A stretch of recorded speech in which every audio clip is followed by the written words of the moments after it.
Ito yung niluto namin kagabi. Yan.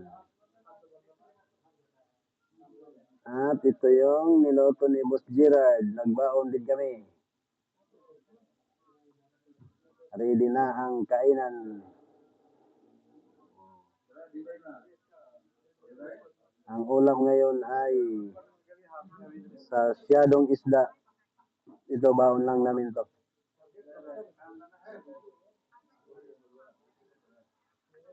Siligag mo to? Nilaga to? Tinula. Tinulang isda. At adobong